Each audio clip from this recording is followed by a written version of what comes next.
자, 우리 성경 말씀 보겠습니다. 고린도후서 12장 7절부터 10절에 있는 말씀입니다. 다 같이 봅니다. 여러 계시를 받은 것이 지극히 크므로 너무 자만하지 않게 하시려고 내 육체에 가시고 사단의 사자를 주셨으니 이는 나를 쳐서 너무 자만하지 않게 하려 하심이라. 이것이 내게 떠나가게 하기 위하여 내가 3번 주께 간구하였더니 나에게 이르기를 내 은혜가 네게 족하도다. 이는 내 능력이 약한 데서 온전하여 짐이라 하신지라. 그러므로 도리어 크게 기뻐함으로 나의 여러 약한 것들에 대하여 자랑하리니 이는 그리스도의 능력이 내게 머물게 하려 함이라. 그러므로 내가 그리스도를 위하여 약한 것들과 능력과 궁핍과 박해와 공고를 기뻐하노니 이는 내가 약한 그때에 강함이라. 아멘. 유명한 성경 주석가인 핸드릭스는 사도 바울에 대해서 이렇게 평을 했습니다. 그는 뛰어난 지성의 사람이요, 강철 같은 의지의 사람이요, 그리고 온유한 마음이 가득한 사람이다, 이렇게 말했습니다. 그렇습니다. 사도 바울은 정말로 훌륭한 사람이고 존경받을 만한 그런 사람이었습니다. 이 땅에 있는 모든 목회자가 닮고 싶어하는 그런 사람 중에 한 사람입니다. 게다가 그는 능력의 사람이고 기적의 사람이었습니다. 여러 가지 은사들을 그는 가지고 있었으며 그것 때문에 어떤 병이든지 다른 사람에게 손만 얹어 기도하면은 모두가 치유받는 이런 역사들이 일어났었습니다. 심지어는 사도행전을 보면은 바울의 손수건만 누군가가, 바울이 아니라 누군가가 바울의 손수건만 가져다가 아픈 사람에게 얹으면은 그 아픈 사람이 낫게 되는 이런 기적들도 일어나게 되었던 것입니다. 뿐만 아니라 그런 영적 신비 세계도 많이 경험했던 그런 사람이었어요. 그러나 이런 바울에게 한 가지 말 못할 그런 고민이 하나 있었습니다. 그것은 오늘 본문에서 사단의 가시다, 이렇게 표현을 했습니다. 이 사단의 가시는 바울의 몸 안에 있는 아주 고약한 불치병이었습니다. 이 불치병이 지금 바울의 몸 안에서 바울을 가시처럼 콕콕 찌르는, 그러면서 괴롭히고 있는 것이었습니다. 그래서 오늘 7절에 바울은 이렇게 말합니다. 내 육체에 가시가 있다. 내 육체에 가시가 있다. 이 가시가 무엇이었는가에 대해서는 학자들의 여러 견해가 있습니다. 먼저는 이 간질병이라는 그런 전설이 있습니다. 이 간질병은 고대 세계에서는 악령의 장난이다, 이렇게 생각을 했습니다. 그런 의미에서 간질병은 오늘 본문에 나오는 사단의 사자, 이렇게 말한 것도 당연한 것 같습니다. 그래서 옛날엔 이 간질병 환자를 보면은 그 병이 자기에게 옮겨 붙지 않도록 하기 위해서 간질병 걸린 사람에게 침을 뱉는 이런 일들이 있었다고 그럽니다. 또 어떤 학자들은 안질병, 쉽게 말하면 눈병이 있었다, 이렇게 말합니다. 실제로 갈라디아서 4장 14절부터 15절 말씀에 보면은 이런 말씀이 있어요. 우리 함께 읽어볼까요? 너희는 시험하는 것이 내 육체에 있으되 이것을 너희가 없인 여기지 아니하며 버리지도 아니하고 오직 나를 하나님의 천사와 같이 또는 그리스도 예수와 같이 영접하였도다. 너희의 복이 지금 어디 있느냐? 내가 너희에게 증언하노니 너희가 할 수만 있었더라면 너희의 눈이라도 빼어 나에게 주었으리라. 그러니까 충분히 성도들이 바울 목사님을 보고 시험될 만한 그런 육체의 질병을 가지고 있었는데 오히려 성도들은 그런 바울을 바라보면서 안타까워했어요. 그래서 바울 목사님이 예를 들어서 지금 눈병이 있습니다. 눈이 항상 충혈되어 있고 눈에 눈곱이 가득 차 있습니다. 그런 분이 강단에서 설교를 한다는 것, 성도들이 보기에 얼마나 참 안타깝겠습니까? 성도들은 이것을 보면서 시험 든 것이 아니라 어떤 성도들은 이렇게 말했습니다. 차라리 내 눈을 빼어서 우리 바울 목사님에게 드렸으면 좋겠다. 지금 이렇게 기록하고 있는 것입니다. 뿐만 아니라 갈라디아서 6장 11절에 보면은 내 손으로 너희에게 이렇게 큰 글자로 쓴 것을 보라. 큰 글자로 썼다. 이렇게 지금 이런 표현이 있습니다. 여러분, 우리들도 나이가 들어가면서 시력이 약해집니다. 그래서 돋보기를 쓰기도 하고 때로는 성경책도 큰 글자가 있는 성경책을 사기도 하고 그렇습니다. 바울이 이런 큰 글자를 강조한 것을 보아서 바울이 눈이 좋지 않았구나. 눈병이 있었구나. 아마 이런 바울의 눈병은 다메섹 도상에서 예수님을 체험할 때에 강력한 빛이 하늘에서부터 바울에게 임하게 되었지 않습니까? 바로 그곳에서 안지를 얻었지 않았겠느냐 하는 이런 학설이 있습니다.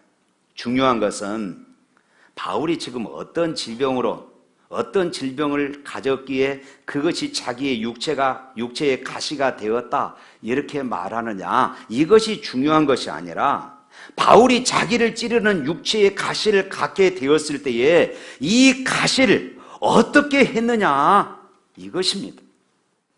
바울이 이것 때문에 하나님 앞에 간절히 기도했습니다. 하나님, 나에게 있는 이 질병을, 나에게 있는 이 가시를 제거하여 주십시오. 8절 말씀 읽어볼까요? 8절 말씀. 이것이 내게서 떠나게 하기 위하여 내가 3번 주께 간구하였더니. 바울이 그 가시가 옮겨지도록, 그 가시가 떠나가도록 기도했습니다. 예수님도 십자가라는 가장 커다란 인생의 고통을 눈앞에 두고 겟세마네 동산에서 그렇게 기도하잖아요. 할 수 있거든 이 잔을, 그 다음에 뭡니까? 내게서 떠나게 하여 주옵소서, 내게서 옮기시옵소서. 3번씩이나 예수님도 진지하게 그렇게 기도하셨습니다. 성경은 우리가 고난을 만날 때에 무엇보다도 기도하라 이렇게 우리에게 말씀하십니다. 야고보서 5장 15절 말씀에도 이런 말씀이 있습니다. 너희 중에 고난당한 자가 있느냐? 저는 기도할 것이요. 너희 중에 고난당한 자가 있느냐? 저는 기도할 것이요. 고난당하는 모든 사람들에게 기도의 자리로 하나님은 초청하고 계십니다. 사랑하는 성도 여러분, 우리가 기도로 다루지 못할 고난은 존재하지 않습니다. 믿음의 기도는 어떤 고난도 옮길 수 있음을 믿으시기를 축원합니다. 그러므로 내 인생의 삶에서 어느 날 갑자기 내가 가시에 찔렸습니다. 나를 괴롭히는 어떤 고난이 내 인생 속에 찾아왔습니다. 먼저 할 일은 뭡니까? 하나님 앞에 기도하는 것입니다. 하나님 앞에 엎드리는 것이에요. 기도를 주저하지 마십시오. 하나님 앞에 간절하게 작정하며 부르짖으시기를 바랍니다. 기도의 능력을 신뢰하시기를 바랍니다. 전능하신 하나님을 신뢰하시기를 바랍니다. 그런데 우리가 기도하고 또 기도하고 또 기도하고 또 기도했는데도 고난이 옮겨지지 않을 때도 있습니다. 여전히 그 고난이 나를 힘들게 하고 내 삶을 지치게 만드는 것들이 있습니다. 그럴 때 어떻게 할까요? 바울을 보십시오. 바울은 자기의 이 질병을 놓고 3번씩 기도했다고, 3번 기도했다고 했습니다. 여기서 이 3번은 그냥 3번 기도했다 이 정도가 아니라 아마 작정 기도를 3번씩 그렇게 간절하게 했지 않았나 이런 생각이 되어지지요. 아무튼 그런 진지하게 하나님 앞에 3번씩이나 자기를 찌르는 육체의 가시를 가지고 살아갈 수 없으니 하나님 좀 이것 좀 고쳐주세요. 하나님 앞에 그렇게 간절히 기도했습니다. 그런데 아직도 떠나지 않고 바울을 괴롭힙니다. 하나님이 바울의 질병을 고쳐주지 않는 것이에요. 바울은 예수 이름으로 어떤 사람이든지 어떤 질병이든지 다 고쳤는데 자기의 이 질병만큼은 하나님께서 응답해 주지 않으셨던 것입니다.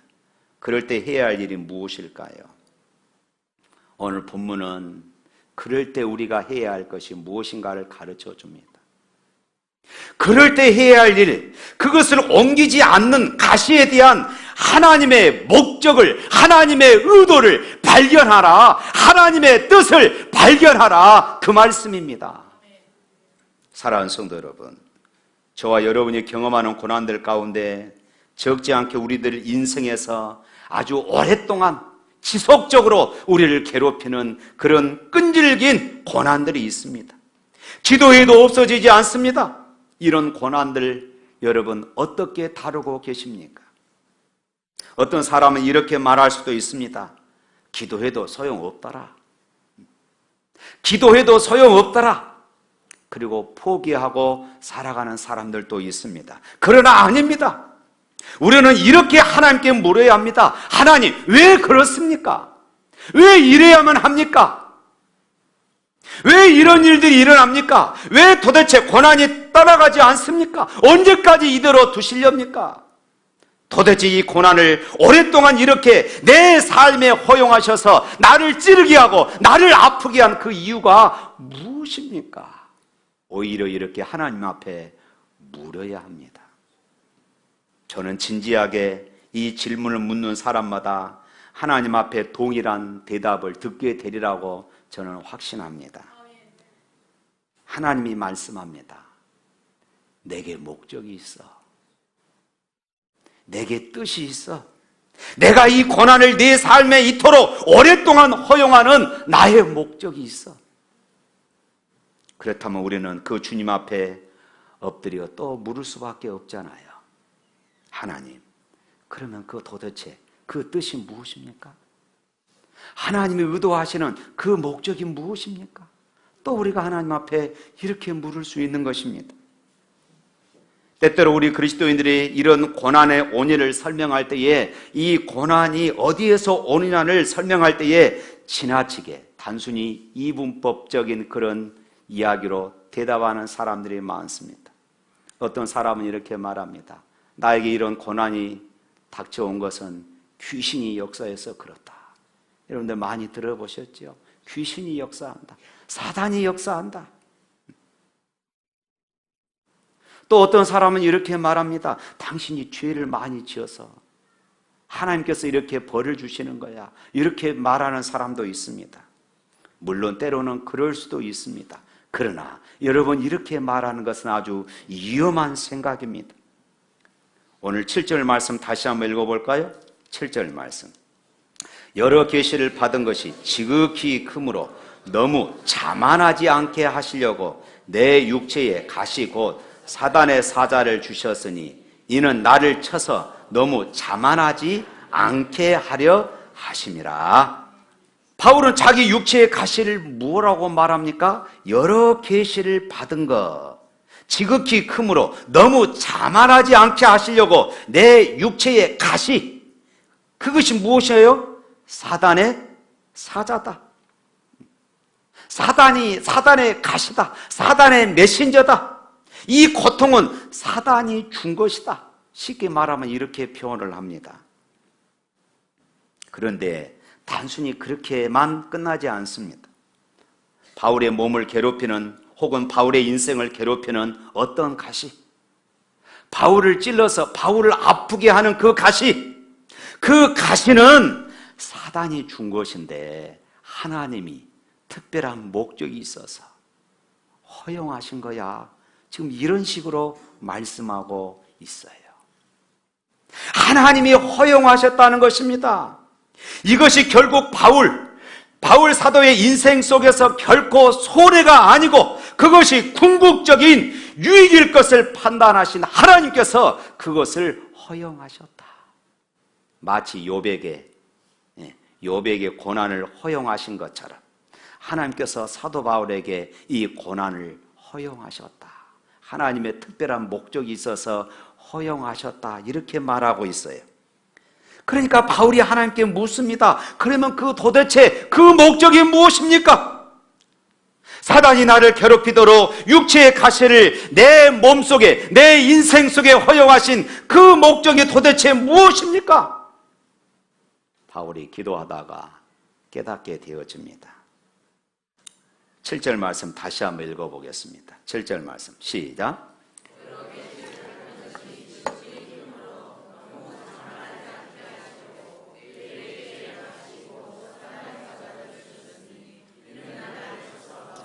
자만하지 않게 하려 하심이라. 여기 짤막한 구절에서 거듭 강조되는 반복되어지는 문구가 하나 있습니다. 자만하지 않게 하시려고. 자만하지 않게 하시려고. 다른 말로 하면은 교만하지 않도록 하기 위해서였다, 이렇게 말씀을 하지요. 나를 겸손하게 하시려고 하나님이 이 고난을, 이 가시를 허용하셨구나, 이것을 깨닫게 되어집니다. 오늘 7절이 어떻게 시작합니까? 여러 계시를 받은 것이 지극히 크므로. 사도 바울은 하나님의 놀라운 계시를 접한 사람입니다. 우리가 본문 직전에 있는 이 고린도후서 12장 1절부터 6절 말씀에 보면은 사도 바울은 신비한 체험을 했음을 기록하고 있어요. 어느 날 자기가 몸 안에 있는지 몸 밖에 있는지 몸을 떠나는 이런 경험을 하게 되어집니다. 일종의 신비 체험이에요. 3층 천 셋째 하늘에 그렇게 끌려 올라갔습니다. 하나님의 낙원, 저 대기권 바깥에 하나님이 준비하신 놀라운 하나님의 나라, 다시 말하면은 천국을 체험을 했어요.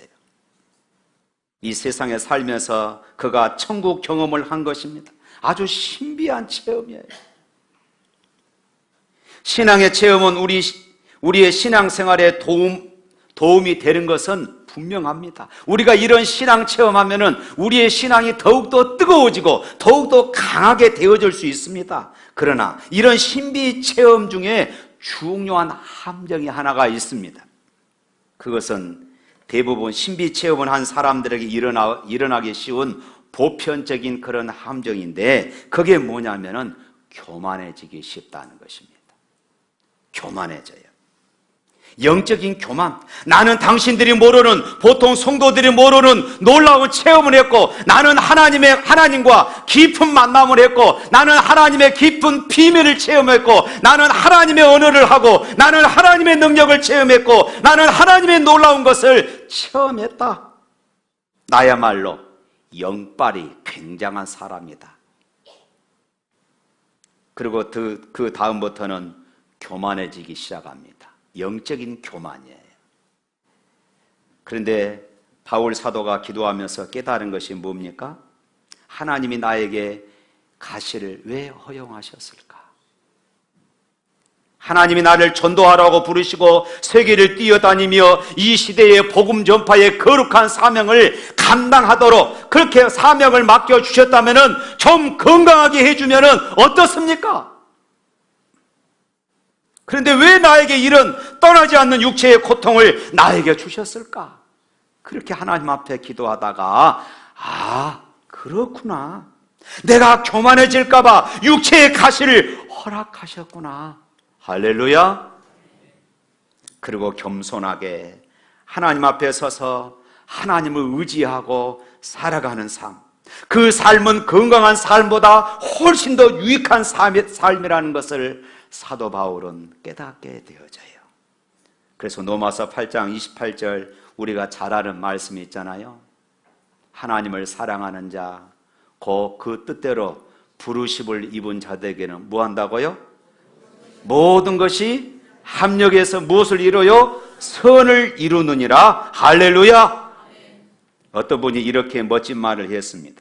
겸손은 하나님의 축복을 받는 그릇이요, 또 겸손은 은혜를 받는 한계다. 한번 따라서 하시길 바랍니다. 겸손은 하나님의 축복을 받는 그릇이요, 겸손은 은혜를 받는 한계다. 사람이 겸손한 만큼 은혜가 임합니다. 우리의 겸손이 하나님의 은혜의 한계입니다. 가령 어떤 사람에게 100만 원을 줬다고 가정해 봅시다. 그 사람이 그것을 받고 더 겸손해집니다. 그래서 1000만 원을 줬어요. 그랬더니 이제는 교만해집니다. 이 사람의 그릇은 100만 원짜리밖에 되지 않는 것입니다. 어떤 사람에게 좋은 지위를 주었더니 겸손합니다. 그를 승진시켜 주시고 조금 더 높여 주었어요. 그랬더니 교만합니다. 이 사람 역시 겸손하지 못하고 교만하기 때문에 더 이상 올라가지 못하는 것입니다. 이처럼 겸손의 그릇만큼 축복과 은혜를 받습니다. 겸손이 곧 은혜의 한계인 것입니다. 사랑하는 성도 여러분, 만일 우리가 인생의 가시로 하여금 하나님만 의지하게 된다면 그 가시 때문에 고통스럽더라도 분명히 그것은 하나님의 은혜일 수가 있습니다. 남들에게 없는 인생의 가시 덕분에 여러분들이 더욱더 하나님만 의지하며 엎드려 기도한다면 그것은 분명히 변장된 하나님의 축복인 것을 믿습니다. 가시 안에 감추어진 하나님의 은혜라는 말씀입니다. 고난 속에 하나님의 은혜가 감추어져 있어요. 우리가 이것을 발견하고 이것을 깨달아야 하는 것입니다. 사랑하는 성도 여러분, 요즘 어떤 일로 주님 앞에 나와 엎드려 기도하십니까? 그 가시 덕분에 하나님만을 더욱더 의지한다면 그것은 분명히 하나님의 은혜임을 믿으시기를 축원합니다.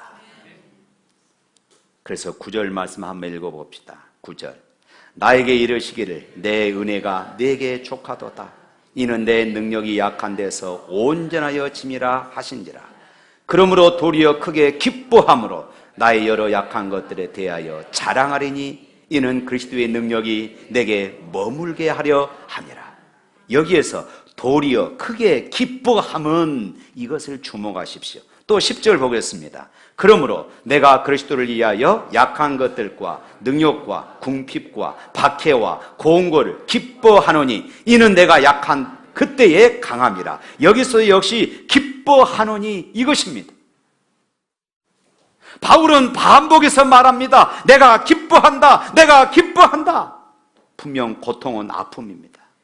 분명 가시는 우리를 찌르는 것입니다. 그러나 바울이 엎드려 깊이 기도하면서 드디어 하나님의 은혜를 깨닫습니다. 나를 겸손하게 하시고 또 이 가시 때문에 하나님을 더 의지할 수 있어서 감사합니다. 아프지만 괴로웠지만 기도할 때마다 그리스도의 능력이 내게 임하는 것을 나는 체험합니다. 하나님 감사합니다. 하나님 사랑합니다. 할렐루야. 특별히 9절 하반절 말씀에 보면 이런 말씀이 있죠. 그리스도의 능력이 내게 머문다.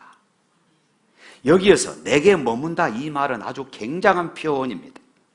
구약시대에 하나님의 영광이 성막에 머물 때 사용하는 그런 단어입니다.